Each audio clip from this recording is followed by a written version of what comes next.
En la víspera de Año Nuevo del 2000 se cometió un crimen atroz en la casa de la familia Harris. Dos niñas de aproximadamente 10 años fueron víctimas de un matón en serie. El hombre las atacó y se fue creyéndolas sin vida. Días después, Tommy Lynn Sales, un vagabundo de la zona, fue detenido. Crystal Searles, una de sus víctimas más recientes, había sobrevivido a su ataque y con sus pocas fuerzas logró hacer un boceto de su agresor para identificarlo. El denominado asesino de costa a costa, en el momento de su interrogatorio, confesó más de 70 crímenes, pero fue condenado simplemente por uno solo.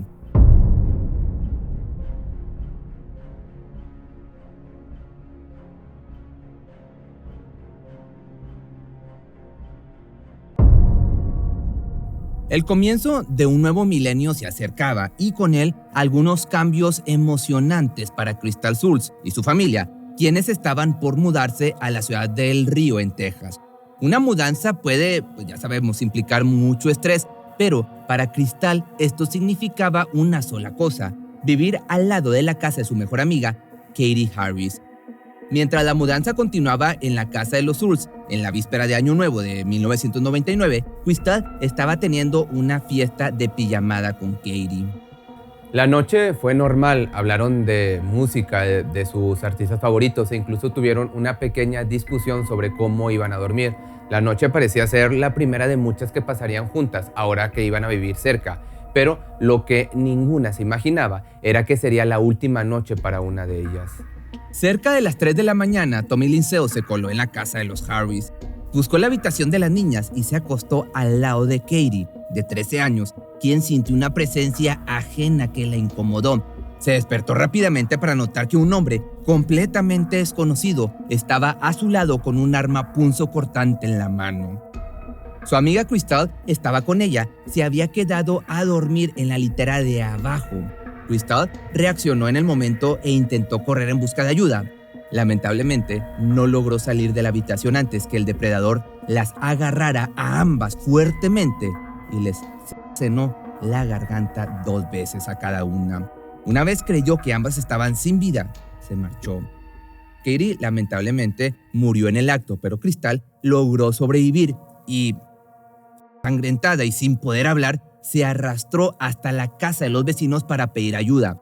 Esto fue sin duda lo que luego causaría la caída de quien pronto sería reconocido como el asesino de costa a costa. Cerca de las 3:30 de la madrugada, el vecino de la familia se despertó con el ruido de golpes desesperados en la puerta de su casa. Al abrir la puerta, imagínate, se encontró con la imagen de una pequeñita cubierta totalmente de rojo, rogando por ayuda por su vida. El hombre inmediatamente llamó a emergencias. Mientras tanto, Crystal no emite palabras. Se sostiene la garganta con ambas manos y temblando, se acerca a escribir en un papel: "Los Harris están heridos, dígales que se apuren". Los servicios de emergencia trasladaron a la pequeña, pero su madre todavía se encontraba en la casa donde vivían antes, a más de 600 kilómetros de distancia. A las 6 de la mañana recibió una llamada que le cambiaría la vida totalmente. It was Val Verde Emergency Room asking me for my permission to life flight Crystal. She had been attacked. And I said, absolutely, life flight, or where? And they said San Antonio. I didn't know anything other than Crystal had had her throat cut. When I got in her room, I saw this little girl with all of these tubes. She looked like this baby in this humongous bed. And I looked her in her eyes and I said, "Are you okay, Angel? Mommy's here." Crystal no podía hablar, así que solo se comunicaba con papel y una pluma. La primera pregunta que hizo fue si su mejor amiga se encontraba bien. Nadie pudo, lamentablemente, decirle la verdad. Cuando los servicios de emergencia llegaron a la casa, Katie ya no tenía signos vitales, por lo que no pudieron hacer nada. Crystal era la única sobreviviente del ataque. No había información del responsable hasta ese momento, pero sí una sobreviviente que luego lo identificaría como Tommy Lynn Harris. Pero, ¿quién era este hombre y por qué había tomado como punto a la familia Harris? Pues bueno, déjame te cuento sobre este chico. Nacido el 28 de junio de 1964 en Oakland, en California, Tommy Lynn Seals tuvo que enfrentarse a la tragedia y a la muerte. A muy temprana edad tuvo que ver cómo su hermana gemela, Tommy Jean, perdía una batalla contra la meningitis mientras él lograba reponerse de dicha enfermedad. Esta tragedia lo marcó por el resto de su vida y más aún cuando su madre, incapaz de cuidarlo, lo envió a vivir con su tía Bonnie en Missouri. Otro de los momentos que lo marcaron de manera negativa sucedió a los 8 años, cuando comenzó a ser víctima de abusos íntimos por parte de un vecino, Willis Clark, un hombre que cuidaba del pequeño Tommy cuando su tía trabajaba. El hombre abusaba íntimamente del niño todos los días y cuando este fue detenido, Tommy simplemente encontró refugio en la libertad de la calle. Era imposible contenerlo en su casa. A los 14, Tommy empacó sus cosas y se fue de su casa, alejándose por completo de su familia. Sin estudios, sin oficio y sin conocimientos, comenzó a trabajar en diferentes lugares a cambio de comida. Fue peluquero, granjero, mozo de almacén, mecánico, entre muchas otras cosas. Mientras pudieran alimentarlo, pues él trabajaba. Lamentablemente, esto no fue suficiente y en el año de 1985 comenzó a delinquir, perpetrando toda clase de robos con fuerza. Fue detenido y condenado a 6 años de prisión, pero fue puesto en libertad a los 24 meses por buena conducta. Una vez liberado, desapareció del mapa. Era un nómada que no se mantenía quieto en una misma ciudad durante mucho tiempo. Esto más adelante lo beneficiaría cuando comenzó con su serie de asesinatos, ya que la policía no lograba localizarlo y para hacerlo tardaron años. Pero vamos por partes, no nos adelantemos. Una de las primeras vidas que arrancó lo hizo a los 16 años. En sus palabras, entró a un domicilio con la intención de robar, pero cuando llegó se encontró con un amante de los pequeñitos, aprovechándose de un pequeñito. En ese momento tuvo una regresión a su mala experiencia con aquel hombre. Esto lo hizo tener deseos de acabar con la vida del atacante. Lo que no esperaba era experimentar un gran placer en el momento de cometerlo. Durante los siguientes 12 años, las vidas que quitó se volvieron una costumbre en su vida. Entre sus víctimas se encontraron algunos casos que no tuvieron resolución hasta que él mismo los confesó. Siempre tenía el mismo modus operandi.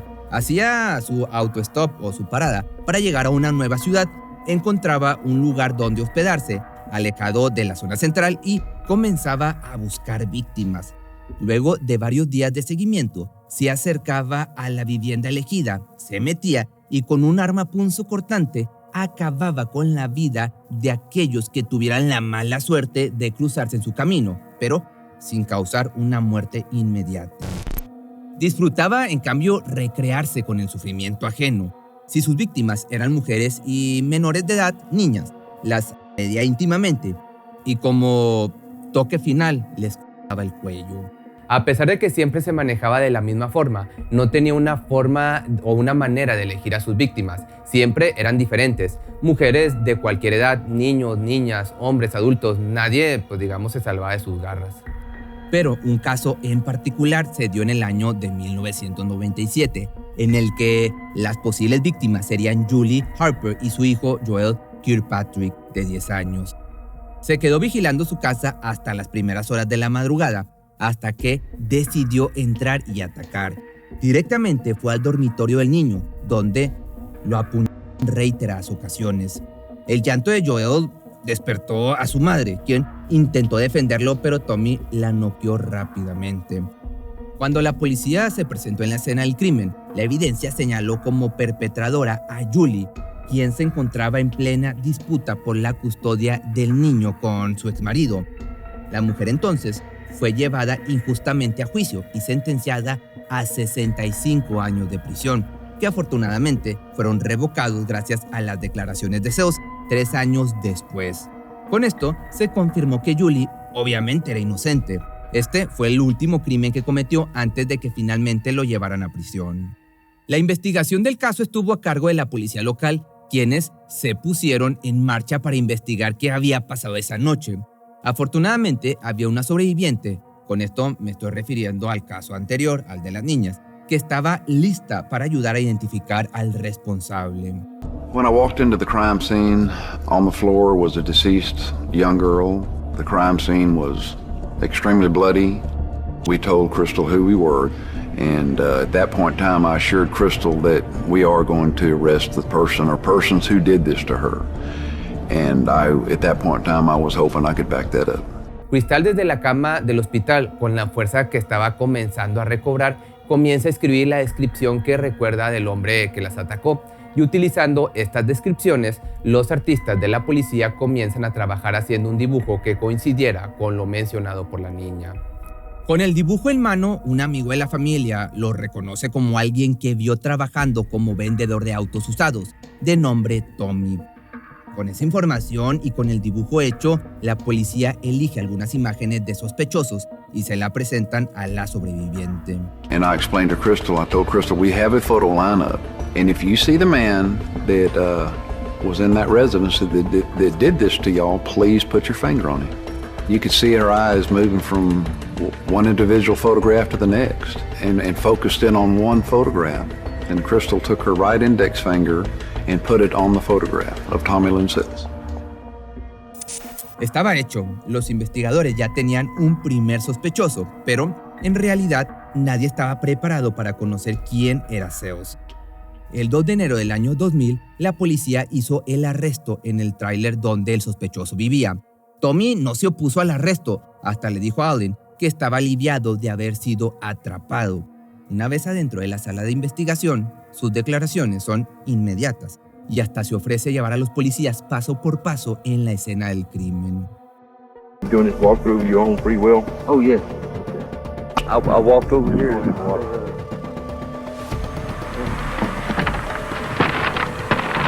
Woke this girl up, and she jumped up and told this girl to go get her mom. I stabbed her here, and then she jumped back, and then I. Pero la actitud colaborativa de Sells no terminó ahí. Cuando regresaron a la estación de policía, continuó dando información sobre otros casos que eran parte de su autoría. I sat in that interrogation room for hours, listening to Tommy Lynn Sells talking about the people he killed, the men he killed, the women he killed, the children he killed. This is 2 females, and it happened in 91, close to Cabin Creek. We have confirmed that he has committed 22 total murders. That's when I realized we were dealing with a serial killer, a cold-blooded serial killer.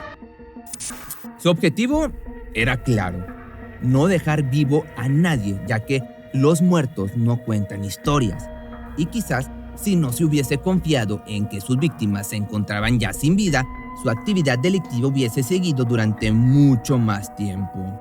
Un mes después, el 8 de febrero, el estado de Texas acusó formalmente a Tommy Lynn Sells por haberle arrebatado la vida, o sea, asesinato en primer grado a Katie Harris.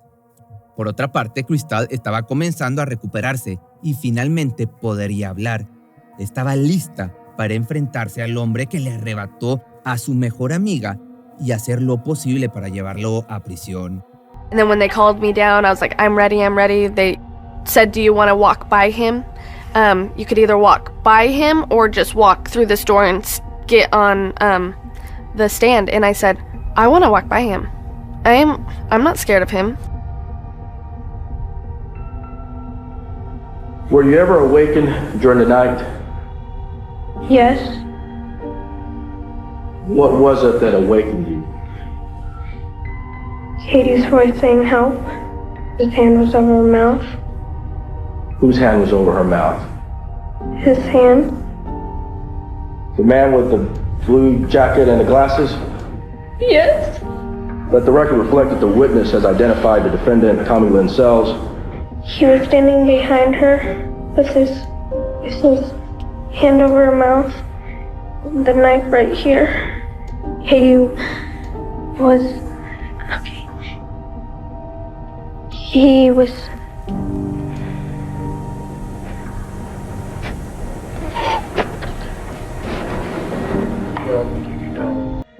What happened next? He moved the knife and slit her throat. He started walking towards me. Did you say anything to him? Yes. What did you tell him? I told him I'd be quiet. I promise I won't say nothing. I'm not making the noises. It's Katie. He said, move your hands.